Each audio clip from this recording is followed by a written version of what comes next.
ربیع الاول ہمارے پیارے نبی رحمت صلی اللہ علیہ وآلہ وسلم کی ولادت باسعادت کا بابرکت مہینہ ہے۔ اس مہینے میں جو شخص مرد یا عورت اپنی اولاد کی ترقی چاہتا ہے، جو یہ چاہتا ہے کہ اس کی اولاد کے لیے یہ دنیا ہی جنت بن جائے، اور جو یہ چاہتا ہے کہ دنیا کے تمام خزانے اس کی اولاد پر نچھاور ہو جائیں، تو ربیع الاول کی ہر رات یہ 3 سورتیں پڑھ کر سو جائیں۔ ربیع الاول کا مہینہ ختم ہونے سے پہلے سارے رشتہ دار آپ سے پوچھیں گے کہ آپ کی اولاد نے اتنی ترقی کیسے کی، اتنا مال و دولت کہاں سے آ رہا ہے، اور رزق مال اور دولت سے آپ کا پورا گھر بھر جائے گا۔ ہر طرح کی ناگہانی آفتیں، زندگی کے معاملات میں مصیبتیں اور پریشانیاں اللہ کے فضل و کرم سے دور ہو جائیں گی۔ قرآن کی 3 بابرکت صورتیں یہ ہیں۔ بسم اللہ الرحمن الرحیم۔ پیارے دوستو، الحمدللہ ہم مسلمان ہیں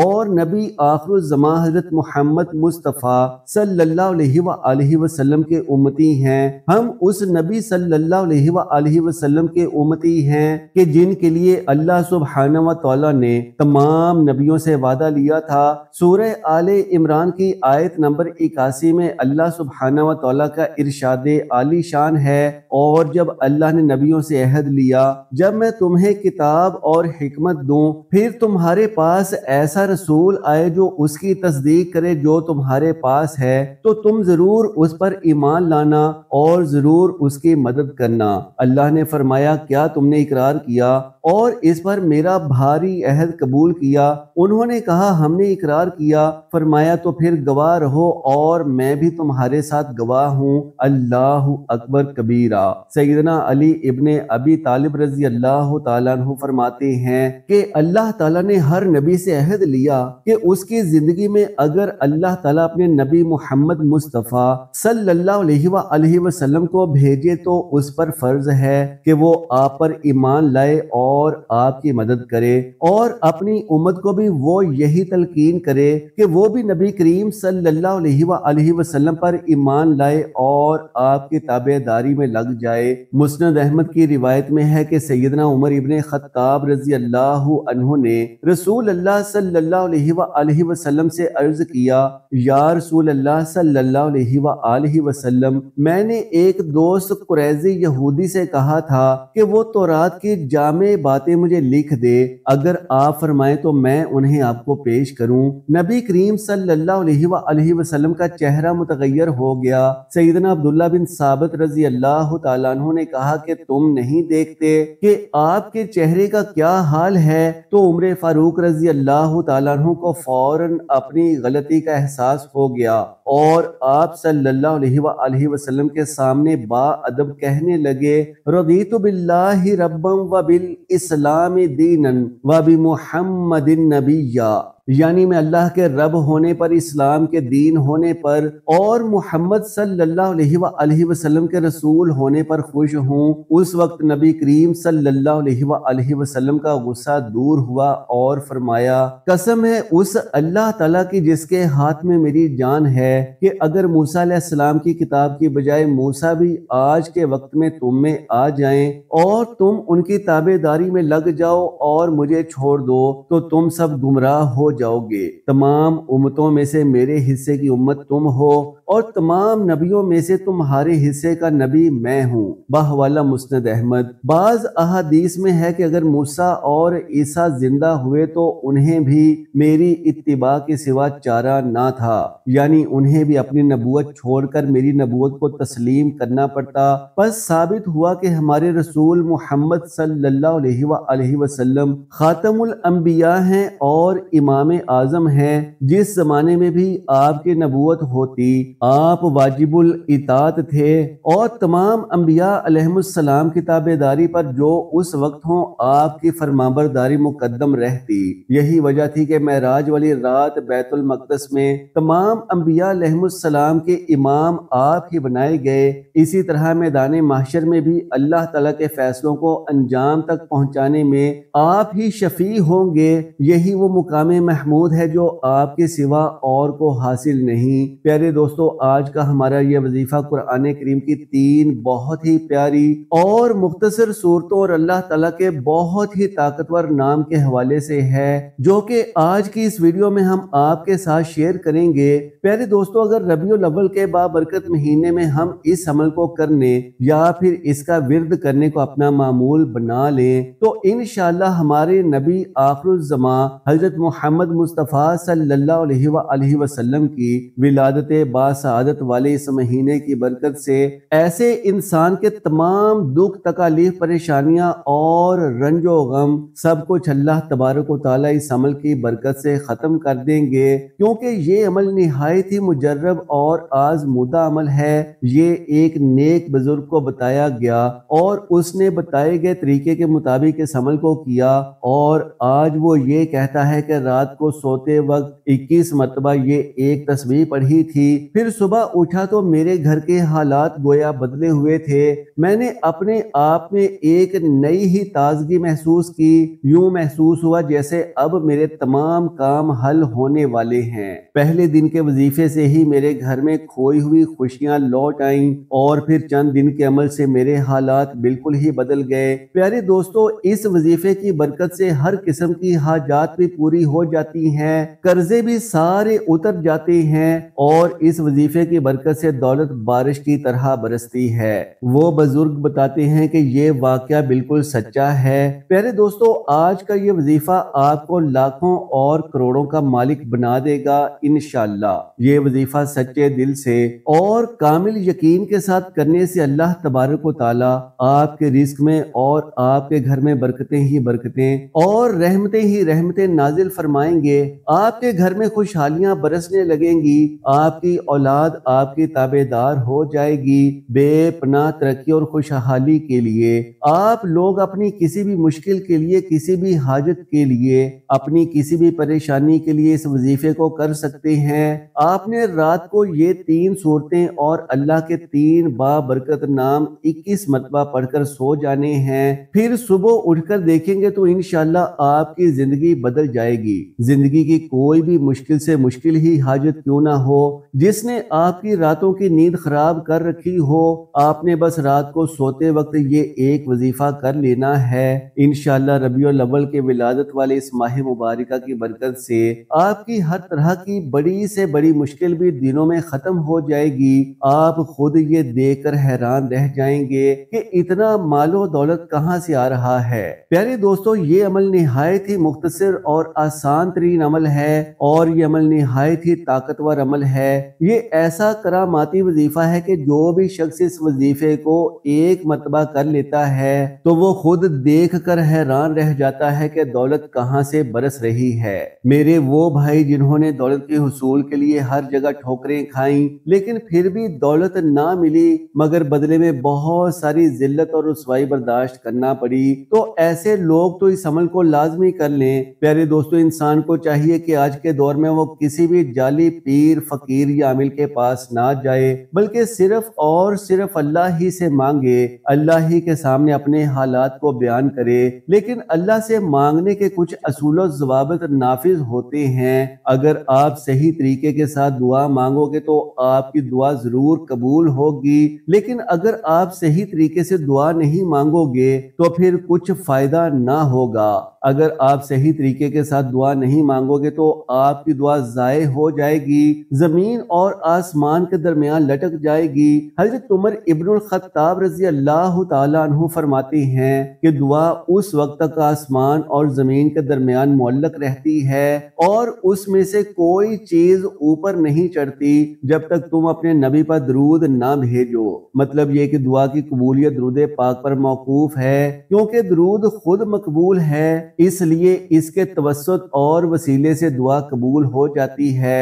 حضرت شیخ ابو سلیمان رحمت اللہ علیہ نے فرمایا کہ جب تم اللہ کے سامنے اپنی کسی حاجت کی تکمیل کے لیے دستے دعا دراز کرو، ابتدا اللہ پاک کی حمد و ثنا کے بعد رسول اکرم صلی اللہ علیہ وآلہ وسلم پر درود بھیجنے سے کرو، اس کے بعد تم جو کچھ بھی چاہتے ہو اس کے لیے دعا کرو، درود پاک پر ختم کرو، رسول اکرم صلی اللہ علیہ وآلہ وسلم پر درود بھیجو اور دعا کے بعد بھی، کیونکہ اللہ تبارک و تعالیٰ اپنے فضل و کرم سے دونوں درودوں کو قبول کرتے ہیں، اس سے رزق بڑھتا ہے، یعنی اللہ تبارک و تعالیٰ کے رحم و کرم سے یہ بات خلاف توقع ہے کہ وہ دونوں درودوں کو تو قبول کر لیں مگر ان کے درمیان مانگی گئی دعا رد کر دے۔ پیارے دوستو، حضرت علی رضی اللہ تعالیٰ عنہ سے مروی ہے کہ دعا اللہ سے حجاب میں ہے جب تک نبی رحمت صلی اللہ علیہ وآلہ وسلم اور ان کے اہل بیت پر درود نہ بھیجا جائے۔ پیارے دوستو، آج یہ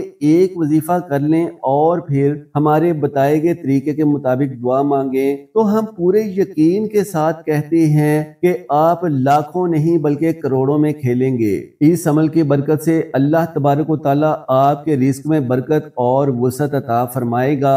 یہ ایک ایسا عمل ہے، بلکہ عمل نہیں بلکہ یہ تو رزق کے بے بہا خزانے ہیں، ایک ایسا وسیع و عریض اور گہرا سمندر ہے کہ جو بندہ بھی یہ عمل ہمیشہ کرے گا اور پھر اس عمل کی مستقل عادت بنا لے گا تو انشاءاللہ ایسے شخص کو کبھی مال و دولت کی کمی محسوس نہیں ہوگی، کبھی بھی ایسے شخص کو کوئی پریشانی نہیں ہوگی، کوئی بیماری نہیں ہوگی، کوئی ٹینشن نہیں ہوگی۔ ایسا شخص ہمیشہ امیر ہی رہے گا۔ تو اللہ کے ان 3 ناموں اور ان 3 صورتوں کو رات کو سونے سے پہلے ضرور پڑھ لیں۔ پیارے دوستو، آج کی اس معلوماتی ویڈیو میں ہم آپ کو اس مجرب عمل کا پورا طریقہ کار بتائیں گے کہ کیسے آپ نے اس عمل کو کرنا ہے، کس طریقے سے کرنا ہے اور کتنی مرتبہ کرنا ہے۔ اسی لیے میری اس معلوماتی ویڈیو کو آخر تک ضرور دیکھیے گا اور اگر ویڈیو پسند آئے تو اسے لائک اور شیئر کر دیجئے گا اور ہمارے اس اسلامی و اصلاحی چینل کو سبسکرائب کر لیجئے گا تاکہ ہماری ہر نئی آنے والی ویڈیو آپ تک بآسانی پہنچ سکے۔ دوستو، اب آپ یہ بھی جان لیجئے کہ یہ مجرب وظیفہ آپ نے کیسے کرنا ہے۔ جان لیجئے کہ یہ وظیفہ فجر کی نماز کے بعد بھی کر سکتے ہیں یا کسی بھی فرض نماز کے بعد کر سکتے ہیں، لیکن اگر آپ یہ وظیفہ عشاء کی نماز کے بعد سونے سے پہلے کریں گے تو اس میں آپ کو زیادہ فائدہ حاصل ہوگا، کیونکہ اس وقت ایک تو بالکل تنہائی ہوگی اور آپ کو کوئی تنگ کرنے والا بھی نہیں ہوگا۔ آپ ایک معمول بنا لیجئے کہ آپ نے روزانہ رات کو سونے سے پہلے اس وظیفے کو کرنا ہے اور یہ یاد رکھنا کہ آپ نے وقت تبدیل نہیں کرنا۔ مثلا اگر آپ نے یہ وظیفہ رات سونے سے پہلے کر لیا ہے تو روزانہ آپ نے اسی وقت یہ خاص وظیفہ کرنا ہے۔ اگر آپ کا وضو قائم ہے تو ٹھیک ہے، لیکن اگر نہیں ہے تو پہلے آپ نے با وضو ہو جانا ہے، پھر آپ نے سب سے پہلے 3 مرتبہ آیت الکرسی پڑھ لینی ہے اور اپنے اوپر پھونک مار لینی ہے۔ 3 مرتبہ آیت الکرسی پڑھنے کے بعد آپ نے درود شریف پڑھ لینا ہے اور درود شریف آپ کوئی سا بھی پڑھ سکتے ہیں جو بھی آپ کو آتا ہو، چاہے تو درود ابراہیمی پڑھ لیں جو نماز میں پڑھا جاتا ہے یا پھر چھوٹا درود بھی آپ پڑھ سکتے ہیں، لیکن بہتر یہی ہے کہ آپ درود ابراہیمی پڑھ لیں کیونکہ یہ درود سب سے افضل درود ہے۔ نبی کریم صلی اللہ علیہ وآلہ وسلم کے پاک فرمان کا مفہوم ہے کہ جو شخص مجھ پر 1 مرتبہ درود بھیجتا ہے اللہ تعالیٰ اس پر 10 رحمتیں نازل فرماتا ہے اور اس کے 10 گناہ مٹا دیتا ہے اور اس کے 10 درجات بلند کر دیتا ہے۔ اس کے علاوہ درود شریف کثرت سے پڑھا جائے تو پریشانیوں سے نجات ملتی ہے۔ اس کے بعد مکمل خاموشی اور اطمینان کے ساتھ آپ نے اللہ تبارک و تعالیٰ کے یہ 3 نام یا وہابو، یا رزاقو، یا باسطو 21 مرتبہ پڑھنے ہیں۔ یاد رہے کہ ان تینوں ناموں کو ملا کر پڑھیں گے تو یہ ایک ہی شمار ہوگا۔ مکمل سکون اور اطمینان کے ساتھ آپ نے یہ پڑھنا ہے۔ دوستو، ہم سارا دن گناہ کرتے ہیں، اللہ تبارک و تعالیٰ کی نافرمانیاں کرتے ہیں۔ جو کافر ہے اللہ تبارک و تعالیٰ تو ان کو بھی رزق عطا فرماتا ہے کیونکہ وہی تو دینے والی ذات پاک ہے، وہ واحد ہے، اس کا کوئی شریک نہیں، وہ یکتا ہے۔ تو اس کی ذات سے اگر آپ مانگیں گے تو وہ آپ کو کیسے رسوا کر سکتا ہے؟ پھر آپ نے اس کے بعد 11 مرتبہ سورہ فاتحہ پڑھنی ہے۔ یاد رہے کہ سورہ فاتحہ قرآن پاک کی سب سے پہلی سورہ مبارکہ ہے، یعنی الحمدللہ والی سورت۔ رسول اللہ صلی اللہ علیہ وآلہ وسلم نے سورہ فاتحہ کی فضیلت کے بارے میں فرمایا، قسم ہے اس ذات کی جس کے ہاتھ میں میری جان ہے، نہ تو تورات میں، نہ انجیل میں، نہ زبور میں اور نہ ہی قرآن میں سورہ فاتحہ جیسی کوئی اور سورت نازل ہوئی ہے یہ حدیث جامع ترمذی میں موجود ہے اور اس حدیث میں آپ صلی اللہ علیہ وآلہ وسلم نے سورہ فاتحہ کی عظمت اور منفرد حیثیت کو بیان فرمایا ہے، جو اس بات کی طرف اشارہ کرتی ہے کہ یہ سورت ہر لحاظ سے بے مثال ہے اور اللہ تعالیٰ کی خاص رحمت ہے۔ سورہ فاتحہ کو پڑھنے کے بعد آپ نے 11 مرتبہ سورہ کوثر کو پڑھنا ہے۔ یہ سورت قرآن پاک کی سب سے مختصر سورہ مبارکہ ہے جو ہر مسلمان کو زبانی یاد ہی ہوتی ہے۔ مختصر مگر انتہائی جامع کلمات پر مبنی سورہ کوثر بھی اللہ سبحانہ و تعالیٰ کی جانب سے نبی کریم صلی اللہ علیہ وآلہ وسلم اور آپ کی تمام امت کے لیے ایک بیش بہا قیمتی تحفہ ہے۔ یہ سورہ کوثر اتنی طاقتور اور بابرکت سورت ہے کہ اس سورہ مبارکہ کو دولت میں کثرت کے حوالے سے ضرور پڑھنا ہے۔ رزق، مال، اولاد اور دولت میں برکت کے لیے یہ بہت ہی بابرکت سورہ مبارکہ ہے۔ خاص طور پر ہمارے نبی صلی اللہ علیہ وآلہ وسلم کی شان میں یہ سورت اللہ تبارک و تعالیٰ نے نازل فرمائی تھی۔ پیارے دوستو، اس کے بعد 11 مرتبہ سورہ اخلاص پڑھنی ہے، یعنی قل ھو اللہ احد والی سورہ مبارکہ۔ اللہ اللہ، اس سورت کی شان تو بڑے بڑے صحابہ کرام اور محدثین نے بیان فرمائی ہے۔ اللہ سبحانہ و تعالیٰ نے اپنی ذات گرامی کا مقصد تعریف اس سورہ مبارکہ میں فرما دیا۔ اخلاص کی دولت سے مالا مال سورہ اخلاص پڑھنے والے کے دل سے تمام گناہوں، معصیتوں اور گندگیوں کو نکال باہر کرتی ہے، دل کو روشن اور منور کرتی ہے۔ دنیاوی اور اخروی فائدوں کے لیے سورہ مبارکہ کی بڑی تاکید فرمائی جاتی ہے۔ لہٰذا جو بھی آپ کا مقصد ہے، یعنی جس بھی مقصد کے لیے آپ اس عمل کو کر رہے ہیں، آپ نے اسے ذہن میں رکھنا ہے، یعنی پہلے اس کی نیت کر لیں، پھر آپ نے سورہ اخلاص پڑھنے کے بعد 100 مرتبہ استغفر اللہ کو پڑھنا ہے، کیونکہ یہ وظیفہ پڑھتے ہوئے، یہ عمل کرتے ہوئے جتنے بھی آپ کے صغیرہ گناہ ہوں گے، انشاءاللہ انہیں اللہ تبارک و تعالیٰ معاف کر دے گا، اور جب گناہوں سے معافی مل جائے گی تو آپ کے اوپر اللہ تبارک و تعالیٰ کی کرم نوازیاں شروع ہو جائیں گی۔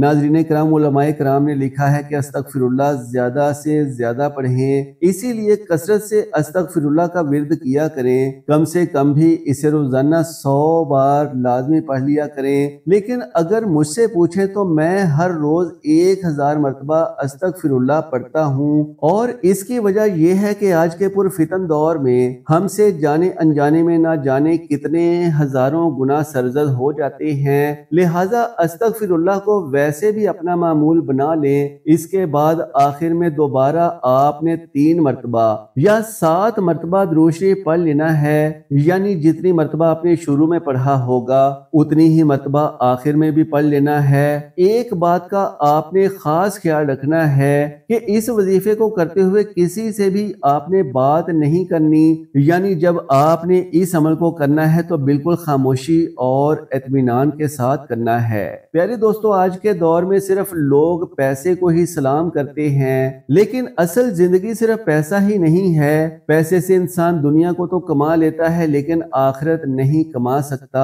آخرت صرف اور صرف اللہ تبارک و تعالیٰ کی عبادت سے ہی کمائی جا سکتی ہے۔ ہر مسلمان کو یہ چاہیے کہ پیسے کمانے کے ساتھ ساتھ اللہ تبارک و تعالیٰ کی عبادت کو بھی جاری رکھے تاکہ ساتھ ساتھ آخرت بھی کمائی جا سکے۔ پیارے دوستو، آج کی اس ویڈیو میں جو عمل ہم نے آپ کے ساتھ شیئر کیا ہے، یہ اتنا بابرکت اور مجرب عمل ہے کہ اگر آپ اس عمل کو کر لیتے ہیں تو انشاءاللہ آپ کی جتنی بھی بڑی حاجت کیوں نہ ہو، اللہ تبارک و تعالیٰ اسے بھی قبول و منظور فرمائے گا۔ یہ عمل بہت ہی بابرکت اور فضیلت والا ہے، یہ عمل نہایت آسان سا عمل ہے، اسی لیے اس عمل کو اپنی روزمرہ کی زندگی کا معمول بنا لیجئے اور رات کو سونے سے پہلے روزانہ اس عمل کو لگاتار کیجئے۔ پھر آپ خود دیکھیے گا کہ آپ کے حالات کیسے بدلتے ہیں۔ آپ کی اپنی اور آپ کی اولاد کی تمام پریشانیاں کس طرح سے اللہ پاک دور فرما دیتے ہیں۔ پھر آپ خود اور آپ کی اولادیں زندگی کے ہر میدان میں انشاءاللہ